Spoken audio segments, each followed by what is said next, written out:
Hello and welcome back to another video feature of the Immersive Worlds Handbook. Today I am in Minden, Nevada, in front of the Independence Diner, which I can flip the camera around and show you an image of right here. And as you can see, the location is currently for lease. Now, this particular video feature is focused on the overall issue of patriotic theming, not just the Independence Diner here in Nevada, but why anyone would decide to theme a restaurant or any venue using a patriotic theme. So I'll show you a little bit of what I could discover about the Independence Diner here in Minden, Nevada, and then also take you on a tour of many other sites around the world that have, as some part of their space, a focus on patriotism, nationalism, or some aspect that connects back typically to Americana. So please enjoy this video feature today, and let's start the tour. So as we look at this stock imagery of flags, you know, it's pretty clear that in our minds, I think we have a clear foundation for this type of patriotic theming that I'm addressing today. Most buildings you see in large cities have flags.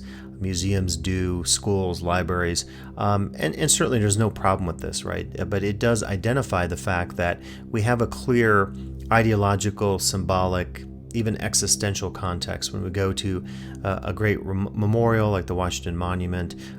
You know, we expect some of this patriotic fervor that we'll be talking about today. We maybe don't expect it in some of the interesting and I would say ironic consumer spaces, restaurants and bars that often use this type of theming. And so we'll be looking at some of these today in my video overview on patriotic theming. And I thought it would be important today, as we consider patriotism and theming, to focus on 5 foundational areas that will offer us some insights about how this theming operates in the various spaces that we'll be looking at today. The first of these is key symbols. And as we look at the Statue of Liberty, we realize that clearly certain symbols, whether they be architectural forms, forms of material design, important colors, and not necessarily just red, white, and blue, but all of those play an important role in creating the patriotic content of that space.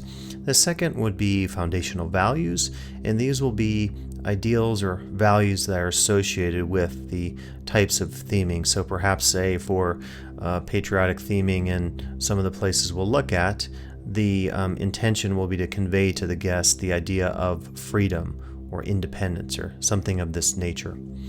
Next, we have design connotations. So we can ask some questions about when we see a certain color in the space, when we see a certain type of fabric or furniture design or architecture or symbolic form, what does that mean? What does it convey? What does it try to say to the guest? Or does it perhaps try to get him or her to do something in terms of their behavior or in terms of what they will do when they leave that space if they're infused with any kind of patriotic fervor as a result of their visit? The next is nationalism, and this is somewhat obvious. And again, we'll primarily be considering American spaces, but in other spaces of other nations and cultures, the nationalism will vary per culture within the space. But nationalism, I think, carries this a certain set of notions with it, support of the state, certain values, perhaps promoting the military, and so forth. And I'll go through each of these in much more detail as we get to a specific space that I think clearly identifies one of these 5 foundations. The last of these is a mono perspective.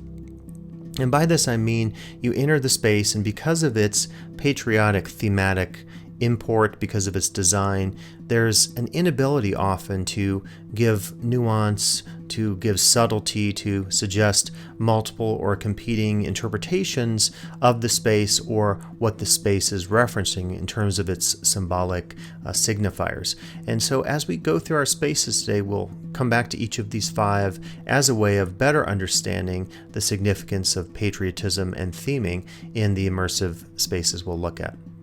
Now, I should say something about the impetus of this video. Again, I begin with the Independence Diner, but actually the inspiration comes from the land of President Donald Trump and his associated properties. You're probably pretty familiar with the Trump brand. Not going to go over that today. Very well known even before Mr. Trump became President Trump. But here's an interesting story the New York Times just reported. The announcement for a new 3-star hotel chain that has a patriotic flair that will echo Trump's campaign slogans about putting America first. And it's going to be called American Idea, and will have artifacts of American culture in the lobby of various sorts. So I thought this was an interesting turn of events, if you will, to create these hotels which are themed. If you've been to many of the Trump hotels, they don't have an explicit theme such as the one described in this American Idea chain that is apparently in the works. But again, the inspiration for this video was is the Independence Diner, and I will be taking it through that space actually at the end of the video. As we begin our tour today of Patriotism and Theming, we'll look at the Price of Freedom Americans at War exhibit, which is part of the famous Smithsonian Institution in Washington, D.C. This particular exhibit has been up since November 11th of 2004 and is a permanent exhibition. And a little background, I had an opportunity to visit the space for the first time while I was part of a National Endowment for the Humanities summer seminar on American spaces in Washington, D.C. So it was good timing for me to look at this exhibit. And it had some lasting impacts on me. And one of the main reasons, I believe, was the fact that the information presented suggested one perspective on warfare. And they actually start beginning with the Revolutionary War through the Civil War, World War II, all the various wars into, as you see here, the more present, what they call roles, looking at Desert Storm, Afghanistan, the second invasion of Iraq. And for me, this identifies that foundation of the five we're talking about today of nationalism. Now, when you see images like this, actual girders from the World Trade Center, the very dramatic and harrowing photos, you can't help but think about those terrible times. At the same time, you have to think about, since we're studying the space itself and its ideological, symbolic, and political sides, you have to think about the ideology behind it. What is being told to the guest as he or she is moving through the space? And for me, nationalism sometimes comes off as being very heavy when there's only one perspective given. Throughout this exhibit, you see here some artifacts from Iraq in 2003. We're told that the United States had a very not a minor role, but rather had a role in which it was unwilling often to engage in some of these conflicts. And a lot of people, I think, would challenge that notion and suggest that indeed there are many different perspectives to have on warfare. A lot of people in today's day and age actually would go back and say that the invasion of Iraq perhaps resulted in some negative, more negative than positive things. In this article from the New York Times, when the exhibit opened, expresses some of this controversy, concerns about a partisan view of the war and not giving guests alternative perspectives. I won't go into that controversy, but you can certainly check that out if you want in additional features and sources online. But I wanted to include this particular museum and its exhibition because for me, it does, I think, identify some of the challenges with the guest perspective when you think about the nationalistic import that is often produced or provided to the guest in such a space. Okay, and the next space I'll consider today is the National Atomic Testing Museum in Las Vegas, Nevada. And this may be surprising to some of you out there, is also a Smithsonian institution. And similarly, very well done as our last exhibit that we saw. I wanted to cover this particular museum because of its curious focus. I don't know your perceptions of the connotations, the meanings behind atomic energy and atomic weapons and so forth, but I was really surprised when I visited the museum to see such a positive spin on atomic energy. There's a lot of, I live certainly in the vicinity of the Yucca Mountain facility in Nevada, so there's a lot of concerns about these issues out here in particular. Now, you can see there's a patriotic side of this museum, and I've specifically wanted to focus today on the second foundation we're considering, which is mono perspective. So my suggestion is this: if you have a patriotic theme space and perhaps a more museal theme space, we'll get to some other commercial spaces later, there may be a tendency to suggest only one view of the issues. In this case, it's the issue of atomic energy or atomic weapons. And we saw with the Americans at War, the Price of Freedom exhibit, a similar concern that I raised. In other words, because there is so much political emphasis on the patriotic theming, not unlike what we see in some religious spaces of theming, sometimes the guest is left to say there's one view of things, when perhaps we should say there's always more than one interpretation of any event, of any issue, and certainly of any space. That's one of the challenges of many museums that present such a patriotic spin on things. And I would suggest to you this: even though we visit a space like this and there's one perspective given to us, there are what I call unspoken issues present that we should necessarily ruminate on. For example, if we visit a museum like this and we see a celebration of atomic energy, maybe we have to ask some questions about what were the results of the testing that went on. Was it positive in terms of the negative impacts on all the people, Bikini Atoll or all these other places where the testing was going on? What were the effects of those tests? And that refers to what I call the unspoken issues that occur in a space like this, even when we have such a mono perspective because of the patriotic foundations of the space. And actually, in contrast with what this mono perspective suggests, I reference here this really old piece from 91. The Nation did a really interesting perspective on patriotism. And what they concluded actually in this issue and their various contributors was that patriotism doesn't necessarily mean one thing, and it certainly doesn't have to mean xenophobia, it doesn't have to mean jingoism and some of the other issues that we often associate with it. So my suggestion is this: if we can apply that perspective on patriotism to the patriotic themed and immersive spaces, what about the idea that we actually create spaces that allow for multiple, not mono or one interpretation of their events, their context, their symbolism, their connotations, and so forth? So I would suggest this to you just as a challenge perhaps for the next generation of patriotic themed and immersive spaces. And just as a point of clarification today, as we look at here the Wikipedia page for Patriot Park, which is a militaristic patriotic theme park in Russia, we should remind ourselves that these spaces are not limited to the United States, but that I am today focusing on themed patriotic spaces mainly from the United States. And so this is one example of one from Russia that certainly has the military as a focus. A second one, and this one's very interesting, is called The Trench, and this is in Norfolk in the UK, a Remembrance Day themed gym. And this one I found very curious just because of the creation of a connection between contexts that we don't necessarily put together, the military battle and working out in athletic clubs. So a very curious take, I think, on a patriotic themed space here. Okay, so at this point, I wanted to introduce the idea of a model for you. Consider this an analytic to look at some of the spaces we're talking about today. There'll be three areas of consideration. The first is the spatial context. In terms of nationalism, how patriotism is presented. We can have on one end of the scale less serious to more serious. Next, we would have the level of nationalism. And this is the degree to which nationalism is stressed as part of the space, ranging from low to high.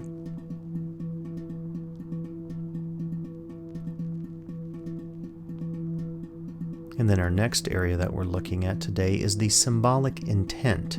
So, is it unspoken, or is it more didactic, more directed in nature in terms of what the guest is presumed to get out of the space? Now, we can actually look at an example today to see how we might chart these three contexts of looking at patriotism and theming. So let's look at the Americans at War exhibit that we've talked about already. In terms of the spatial context, we would say it's more serious, it's more didactic in nature. You can compare this to patriotic themed restaurants, which generally have a less serious context. Next, in terms of the level of nationalism, we would say that this falls on the high range. Because of just some of the context I've mentioned earlier, the fact that there are not opportunities for the guest to consider alternative explanations dissenting opinions and so forth. So the level of nationalism is high.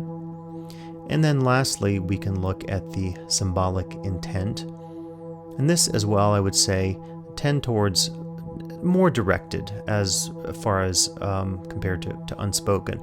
Unspoken we might see, say, at a patriotic restaurant where there isn't necessarily a narrative connected to some of the patriotic theming. So in this case, with the Americans at War, we see a much more directed effort to have the symbolism connect to the guests and to presumably impact them at certain levels. Now, this is just an example of an analytic I developed or wanted you to think about as well throughout the watching of this video, so that we have an opportunity to put a better frame on top of some of the spaces that we're considering today in terms of patriotism and theming. So today we should also take a look at some more consumer theme spaces that have a patriotic theme to them. This is Toby Keith's I Love This Bar and Grill. I happened to visit the one at Harrah's on the Las Vegas Strip, but there are a series of these around the US.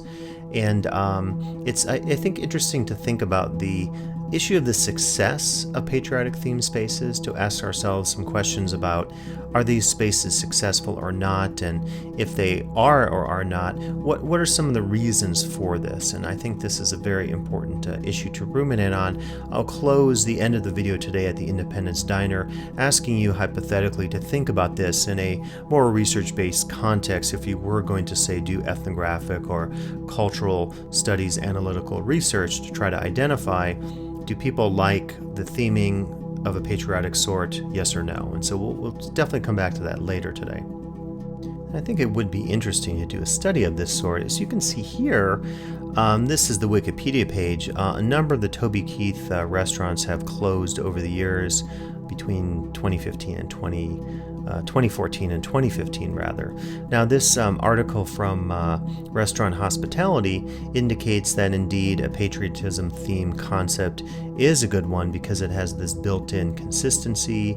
It's going to attract people connected to the military and also maybe people who have a patriotic sense about some of the issues that could be referenced in a restaurant. The other side of it, of course, is that not everybody shares those opinions. And I'll talk a little bit later about this restaurant, America, that tried to play off of some of maybe the jingoism and overly zealous patriotism that we sometimes see, not just in these spaces, but in the American public sphere itself. We can look back here at some of the many design schemes of the Toby Keith restaurants and come back to this issue of the design connotations that are often associated with these sorts of patriotic themed spaces. So clearly, you don't have to be an expert in theming to know that red, white, and blue has very specific, although we might say general connotations. And this almost gets us into the work of symbolic anthropologist Victor Turner, who spoke about actually symbols have multi-referentiality. So the curious thing about this is that red, white, and blue and a flag can have multiple meanings. Just think of the Colin Kaepernick controversies in the last over 2015, 2016 or so, and related to the national anthem. But there's a lot more that goes into perhaps some of these symbols than we realize. But what we want to do is to do an inventory. If we're studying these as ethnographic researchers, we go to one of these spaces like the Toby Keith Bar and Grill and try to understand what are the colors that are present, what are the specific symbols, is there anything going on with the design, is it a vintage design versus a more modern one, and so forth. And so after you create such a checklist, you can do an analysis of what the actual design connotations of such spaces are. Okay, and we can move on to an even more familiar space, and that is that of Main Street USA, of course, associated with so many Disney theme parks around the world, and it's taken on a status that is legendary if you think about what the symbolism of Main Street USA means to us. Now, I would suggest we're getting into more of the realm of abstraction here. You're not walking down Main Street USA seeing Cinderella Castle and thinking about militarism or nationalism, but there's something more subtle going on. There's this notion of what we would call the foundational values, which is the fourth of these big key issues we're looking at today.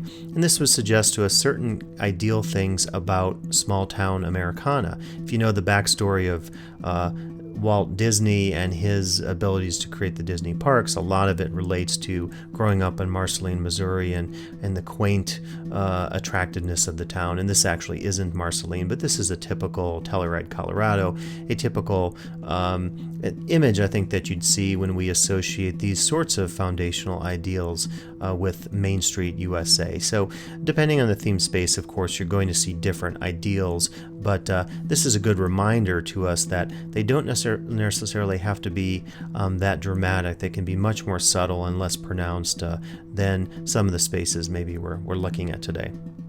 As we leave Main Street, USA behind, we can look at the Mission Barbecue, and there are actually multiple locations of this very successful restaurant chain in over 7 different states, including Florida. And this is a pretty interesting patriotic theme space. As you can see, there's a focus on the military. It's a barbecue joint, but it has an emphasis on the military and the sensibilities of USA and patriotism. And one of the issues I wanted to raise in looking at Mission Barbecue was the context of patriotic theming. I guess I'm sometimes surprised to see some restaurants that take on a particular theme. You can actually see here every day at some of the restaurants they have people that do the Pledge of Allegiance and a salute. And so clearly this is part of their ideal that they establish in their restaurant, and they've probably thought out the fact then that they can attract a very specific demographic. It reminds me a little bit of the successful Firehouse Subs chain. Firehouse Subs, I think, is a little less patriotic. It's more focused on firefighters and the context of firefighting, and one of the things they do in their restaurants is give donations to local firefighters and firefighter groups and so forth. So the context, I think, of the space itself, though, is interesting, because sometimes I am just surprised to see that certain restaurants will take on a theme regardless of whether it's patriotic or not. It could be a religious theme. And what is the effect of the context of the space and the combination with the theme itself?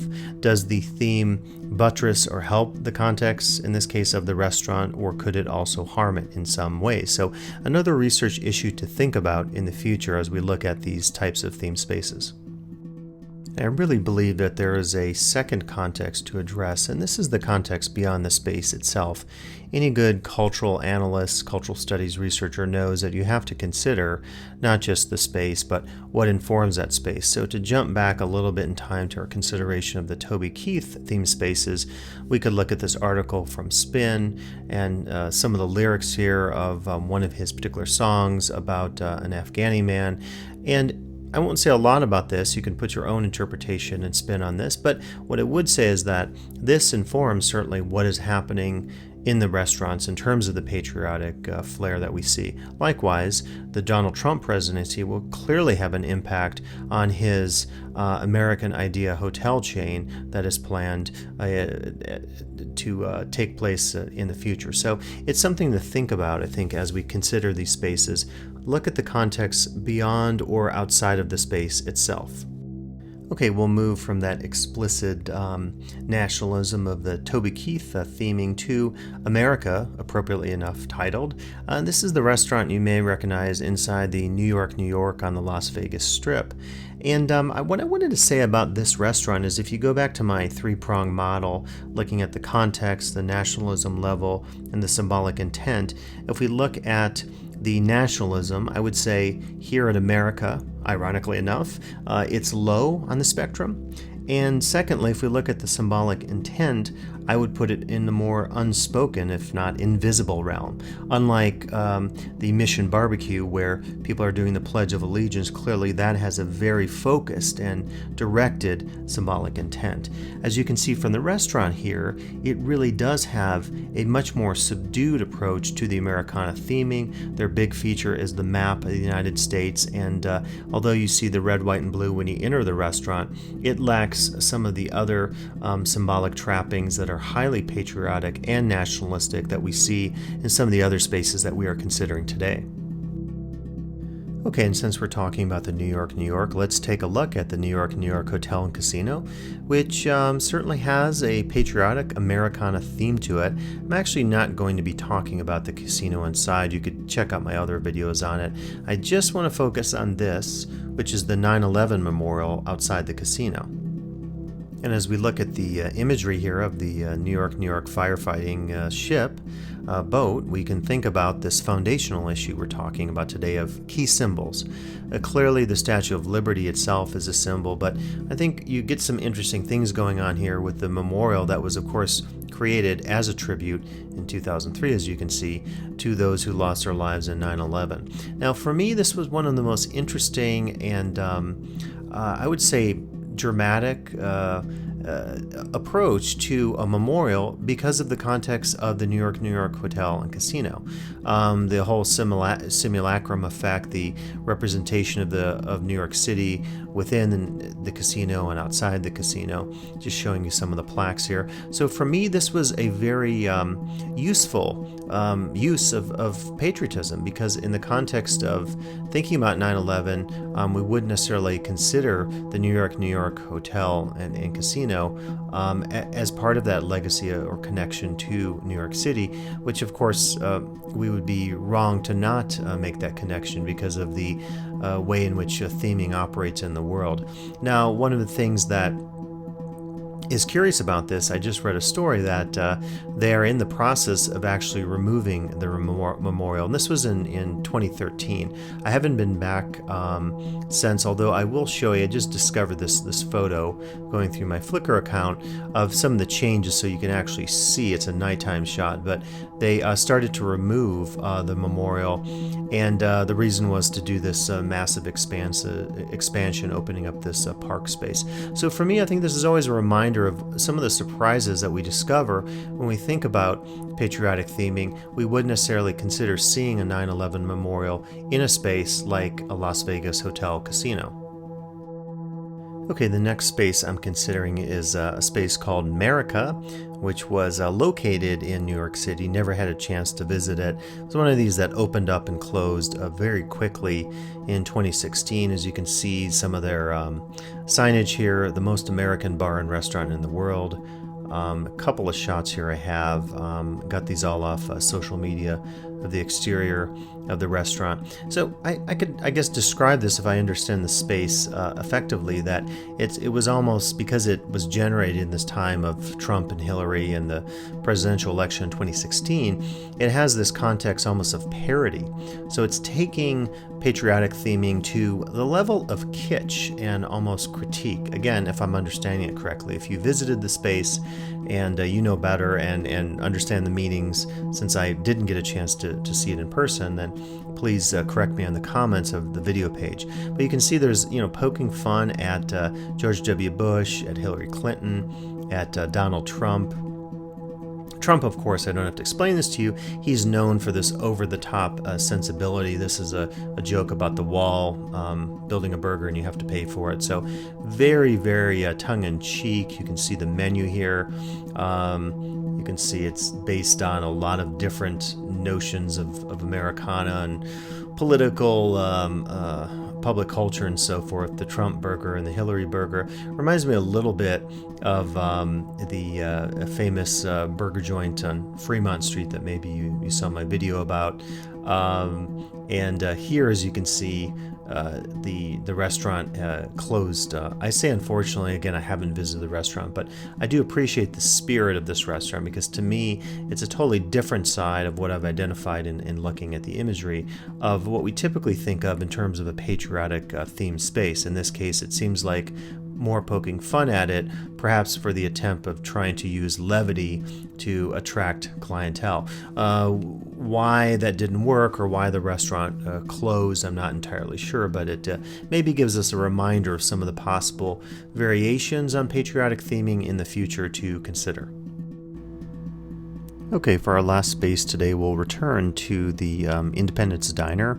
Again, my video began with my curiosity about this restaurant, so I wanted to show you what remains. Again, the restaurant closed in 2016, just a few months after it opened. It did open on July 4th of 2016, so you get a shot here of some of their social media images. You can see here, Battleborn American Cuisine. See some sights of the inside as well, with some of the decor, the American flag and so forth. Again, we've been talking about in this video how patriotic theming often relies on these very expressive symbols that are also key symbols. So things like eagles, red, white, and blue, the flag and so forth are key.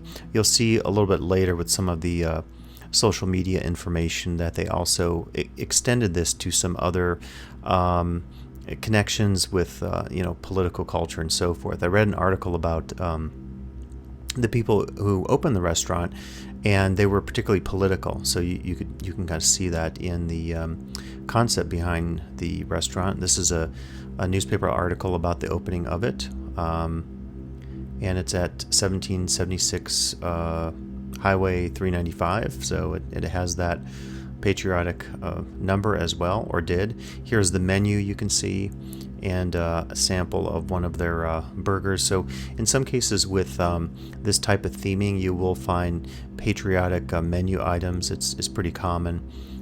This is from their social media feed.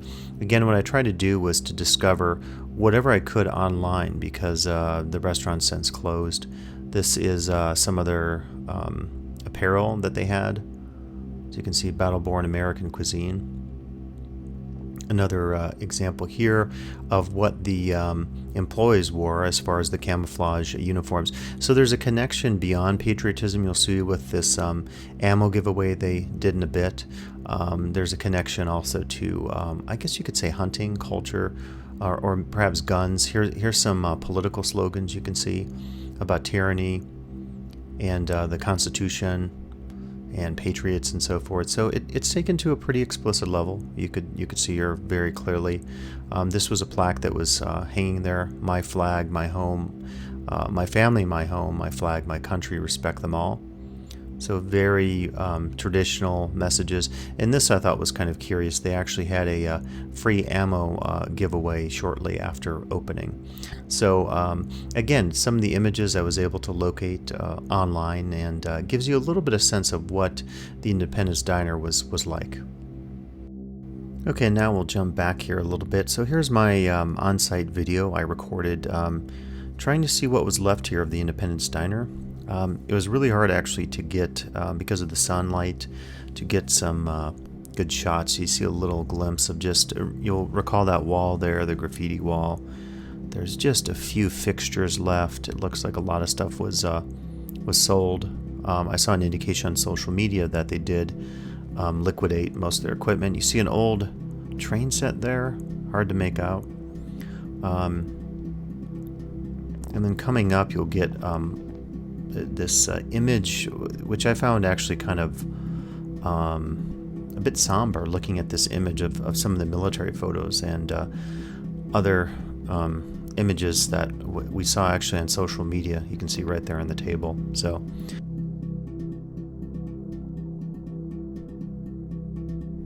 okay, so I just got back, and there isn't a lot left inside. Some minor remnants of the theming. I did think it was interesting. I'll have to blow this up in post-production, but there were a couple images that were left over, kind of sitting on the table there, and so that was kind of interesting, I thought, in the sense that you have these remnants of the theming there, and kind of a somber tone, I guess, in terms of just what remains, and then presumably the dreams of the folks who opened this restaurant. So what I want to do now is describe a little more about, in general, patriotic theming and what's implied by it. So let me take you on a tour today. Okay, and as we jump to our conclusion here, we'll try to wrap up some of the things we considered today. Again, the model I presented to you I thought was one way to look at the nature of these spaces. So obviously we want to look at the material culture and see what's presented symbolically. Look at the spatial context. A restaurant versus a museum obviously will have a different impact on the guest and also the analyst, the researcher who studies these patriotic themed spaces. The levels of nationalism, of course, we can also identify and look at to what extent nationalism works or not. And indeed, I would ask a question of you, whether it's with the Independence Diner or another venue, to what extent does this patriotic theming help, hinder, or keep the same the success in terms of the guest's interest with the space. We can also talk about the symbolic intent, what happens when you see any of the symbolism that you see. And actually, we're coming up on some stock footage here of some of the Trump properties. If you remember, we talked earlier about how my video inspiration was this new Trump lower level concept of a patriotic hotel chain, I guess it's going to be. And then the last issue, to think about today is that we should conduct ethnography. By doing ethnographic research, we're better able to understand both the nature of the theming and its symbolic and contextual senses, and also we can better understand the guest, what he or she gets out of the space, whether he or she enjoys the patriotic theming. And so ethnography, I think, is always an opportunity to engage with the space, to understand it better, and to look at, indeed, this overarching issue of, does patriotic theming come across as being more popular or less popular with a guest who visits any of the number of spaces that we've talked about today? So questions for us to consider in the future. I hope you enjoyed the video feature today here, looking at the Independence Diner, now closed in Minden, Nevada. Also looking at a number of other patriotic themed spaces from around the world. Please come back for additional video features of the Immersive World's Handbook.